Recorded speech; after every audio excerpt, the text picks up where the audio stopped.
Electronics અને printing media press Mahuva તાલુકાના ગોપલા ગામે અસામાજિક તત્વો દ્વારા આદિવાસી સમાજના વ્યક્તિ પર કરવામાં આવેલા હુમલાના વિરોધમાં વાંસદા વિધાનસભાના ધારાસભ્ય અને આદિવાસી આગેવાન શ્રી અનંતભાઈ પટેલની આગેવાનીમાં ગોપલા ખાતે આક્રોશ સભાનું આયોજન કરવામાં આવ્યું હતું। સભામાં મહુવા પોલીસ પર ફરાર બે આરોપીઓને પકડવામાં બેદરકારી દાખવવા બદલ આકરા પ્રહારો કરવામાં આવ્યા હતા અને પોલીસને અલ્ટિમેટમ આપવામાં આવ્યું હતું। આ ઉપરાંત મિયાપુર સર્વિસ સ્ટેશનથી ન્યાયયાત્રા નીકળીને મહુવા પોલીસ સ્ટેશન સુધી પહોંચવાનું આયોજન થયું હતું। આજરોજ સવારે તારીખ 6/11/2025ના રોજ મહુવા પોલીસે ફરાર બંને આરોપીઓની ધરપકડ કરી લીધી હોવાથી ન્યાયયાત્રા સ્થગિત કરવામાં આવી છે। આક્રોશ સભામાં વાંસદા ધારાસભ્ય શ્રી અનંતભાઈ પટેલ, સહકારી આગેવાન શ્રી દર્શનભાઈ નાયક, માજી સોનગઢ તાલુકા પંચાયત પ્રમુખ શ્રી યુસુફભાઈ ગામી, ધરમપુર તાલુકા પંચાયતના પક્ષ સભ્ય શ્રી કલ્પેશભાઈ પટેલ, રોટીગત ગ્રામસભાના અધ્યક્ષ શ્રી રમેશભાઈ મહુવા, તાલુકાના આદિવાસી આગેવાનો શ્રી વિપુલભાઈ પટેલ, પરિમલભાઈ પટેલ, જિગ્નેશ માયાવંશી, શ્રી કુંજનભાઈ પટેલ, શ્રી પ્રકાશભાઈ મહેતા, શ્રી મિતુલ પટેલ, શ્રી વિપુલભાઈ પટેલ, શ્રી પિનલ પટેલ, શ્રીમતી જીનલબેન પટેલ, શ્રી વિજયભાઈ પટેલ, શ્રી આકાશ પટેલ, શ્રી બંટી ધોળિયા, શ્રી અંકિત ચૌધરી, શ્રી સતીશ પાંડે તેમજ મોટી સંખ્યામાં સમાજના કાર્યકરો અને ગ્રામજનો ઉપસ્થિત રહ્યા હતા। સમગ્ર મહુવા તાલુકાના મહિલાઓના સરપંચ શ્રી એવા ગોપારા ગામના મહિલાની કામગીરી એમને સરપંચ તરીકે કેવી રીતે હેરાન કરવા, આદિવાસી સમાજને કેવી રીતે બાનમાં રાખીને સમગ્ર ગામ પર કેવી રીતે વહીવટ કરવો, કબજો કરવો, એના અનુસંધાનમાં જે ઘટના બની અને ઘટનાના અનુસંધાનમાં જે પોલીસ વિભાગે જે કાર્યવાહી કરવી જોઈએ એ કાર્યવાહી ન કરતા આજે જ્યારે ન્યાય યાત્રાના અનુસંધાનમાં આપણી વચ્ચે ઉપસ્થિત સમગ્ર ગુજરાતના આદિવાસી સમાજ હોય, ખેડૂત હોય, યુવાન હોય, એના માટે હંમેશા લડતા એવા મારા મિત્ર અને આપણા બધાનું નાક એવા આનંદભાઈ પટેલ, બીજા જેવા આપણા સમગ્ર નાનપણથી હું જોતો છું, છેલ્લા 25 વર્ષથી તાલુકા પંચાયતના સભ્ય તરીકે, તાલુકા પંચાયતના પ્રમુખ તરીકે સુરત જિલ્લાના, હવે તાપી જિલ્લાના આગેવાન એવા મારા મિત્ર એવા યુસુફભાઈ, એવા જ બીજા આગેવાન એવા ધરમપુરના કલ્પેશભાઈ, જેમણે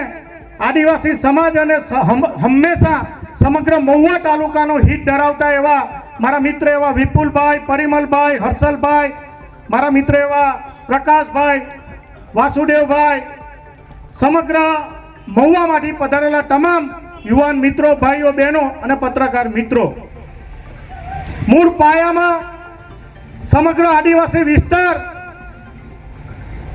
એ આદિવાસી વિસ્તાર હંમેશા ખેતી કરીને, પશુપાલન કરીને એના પરિવારને કેવી રીતે જીવાડવું અને શૈક્ષણિક રીતે જ્યારે સમગ્ર વિસ્તારમાં તમે જો કે કોઈ પણ પ્રકારની ઘટના ભૂતકાળમાં આવી ઘટનાઓ બનતી ન હતી, પરંતુ છેલ્લા ઘણા વર્ષથી જે પ્રકારની સરકાર, એને લીધે ધીરે ધીરે ધીરે ધીરે સ્વાભાવિક છે કે આપણે સમગ્ર સુરત જિલ્લાના અને મહુવા તાલુકાના લોકોએ ગમે તે વ્યક્તિ બહારથી આવે અને બહારથી આવીને કામ ધંધો કરે, વેપાર કરે, તો એને એક ભાઈના રૂપમાં સ્વીકારીને એને હંમેશા વિસ્તારમાં એને ધંધો કરવા દીધો, એને રહેવા દીધા, એને યોગ્ય રીતે એનું ભરણ પોષણ થાય એ પ્રકારનું આયોજન અને એ પ્રકાર સમગ્ર ગામડામાં તમને જોવા મળે છે।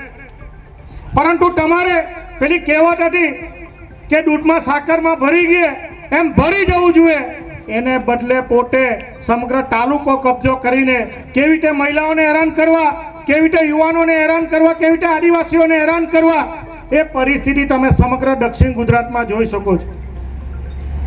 મારા સુરત જિલ્લાના પોલીસના વડાને કહેવું છે આપના માધ્યમથી કે કાયદો અને સ્ત્રી સશક્તિકરણની તમે વાત કરો છો, સુરત જિલ્લામાં છેલ્લા અઠવાડિયામાં તમે જાઓ તો કોસંબામાં મહિલાનું મૃત્યુ થયું, મર્ડર થયું, 2 દિવસ પહેલા હમણાં બારડોલીમાં સેજવાર ખાતે મહિલાનું મૃત્યુ થયું। ઠેર ઠેર તમે દારૂના અડ્ડા ચાલે છે। મેં 400 જેટલા બુટલેગરોના અડ્ડાના લોકોનું લિસ્ટ મોકલું, કેમ તમે પગલાં ભરતા નથી?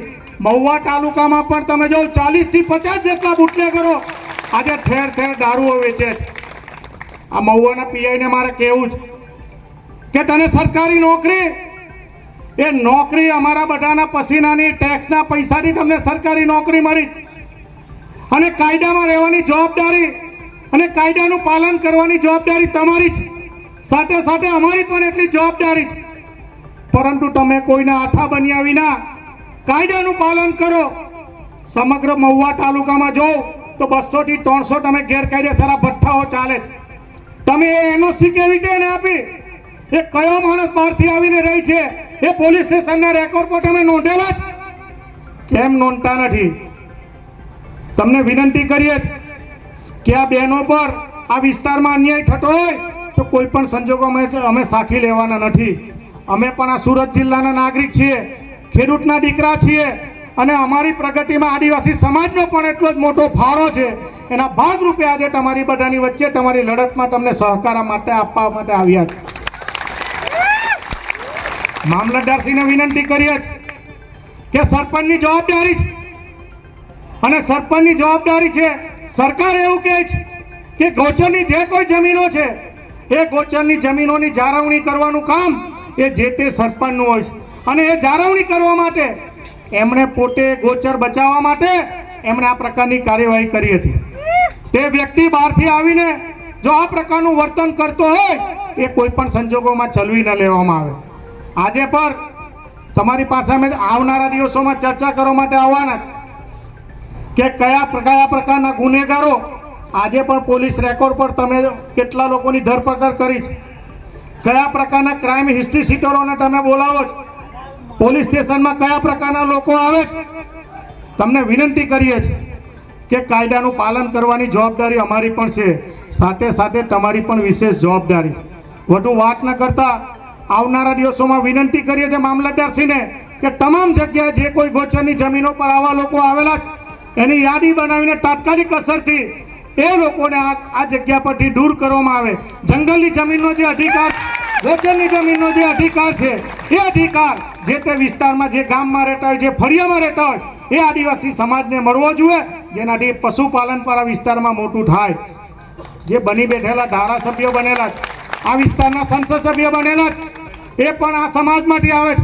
કેમ બોલતા નથી? અન્યાય થાય છે એની પર આપણા બધાની વિશેષ જવાબદારી છે કે આજે જે શિક્ષણ નહીં મળતું હોય, રોજગારી નહીં મળતી હોય, જ્યારે ખેડૂતોને પોષણ ભાવ નહીં મળતા હોય, અને કાયદો અને વ્યવસ્થાની પરિસ્થિતિમાં સ્થાનિકો પર જ્યારે અન્યાય થતો હોય, અને પોલીસ વિભાગની જવાબદારી છે એ દમન જે લોકો કરે છે એને જે સંરક્ષણ આપવાનું કામ કરે છે, એવા લોકોને આવનારા દિવસોમાં ઓળખીને અમે બધા આનંદભાઈ જે કોઈ લડત લડે, કલ્પેશભાઈ જે લડત લડે, વૈભવભાઈ જે લડત લડે, અને મહુવા તાલુકામાં નાનો આદિવાસી લડે એ દિશામાં આવનારા દિવસોમાં સાથે રહીશું. ફરીવાર બોલાવી મને આપનો સહભાગી બનાવ્યો એ બદલ આપનો આભાર. જય હિન્દ, જય ભારત.